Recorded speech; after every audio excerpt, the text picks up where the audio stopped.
A few days ago, we posted a short video of us flipping the suspense theme from Squid Game with a drum and bass pattern.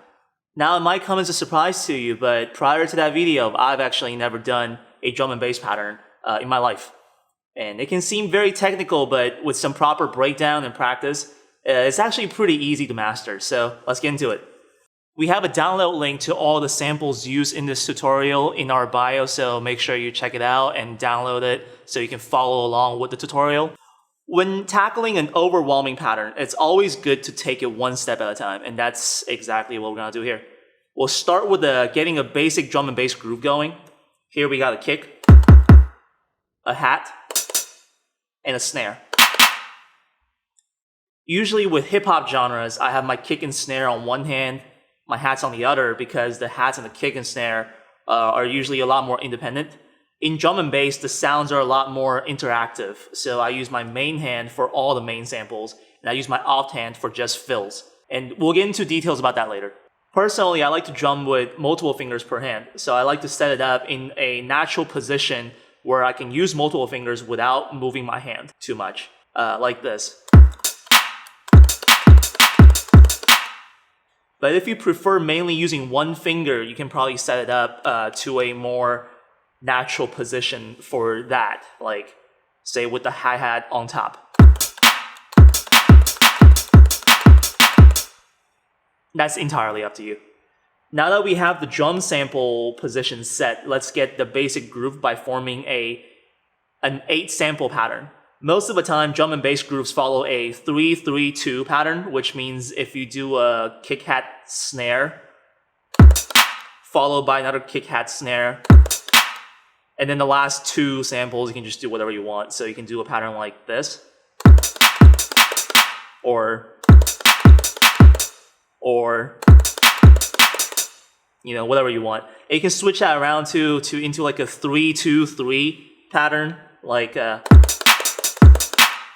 also sound right. As long as you kind of follow the general rules, the pattern's gonna come out sounding pretty good.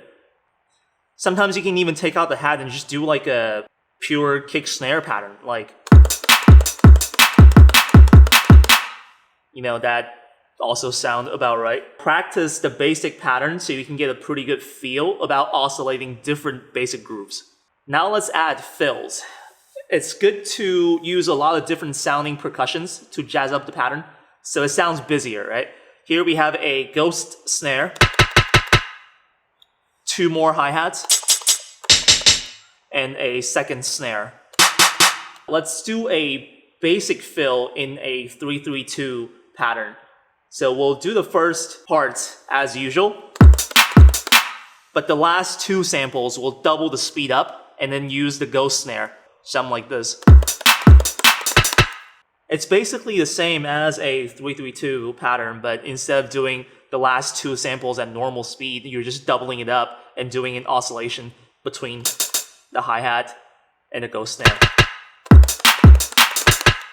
It's important to think about what you're doing next beforehand. For example, after I finish the first 6 samples, my right hand is already moving to position to the ghost snare, so I can get ready for the really quick fill, because it happens really fast.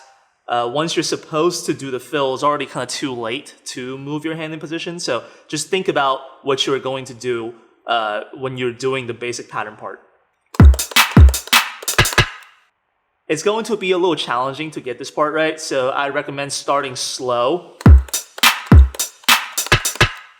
and gradually adding speed when you feel more confident. After you get the basic fill pattern down, we can move on to varying fills. You can utilize the doubling up different snares. For example, here, instead of a basic pattern, we'll add a second snare in between, so it sounds like this. You can do the previous doubling up pattern with different hi-hats, like this. Just make sure you have your basic pattern down so you can always fall back to it. And if you want to do fills, make that decision a little bit beforehand so you can move your hands to position on time. A great way to make your pattern sound busier without adding too much effort is by layering multiple sounds on one pad. For example, on this pad, we have the kick, bass, and hi-hat all loaded onto the same pad. So even if we're doing the same basic pattern, it sounds a lot more complicated. With that, we can oscillate different fills and create a pretty satisfying sounding drum and bass pattern.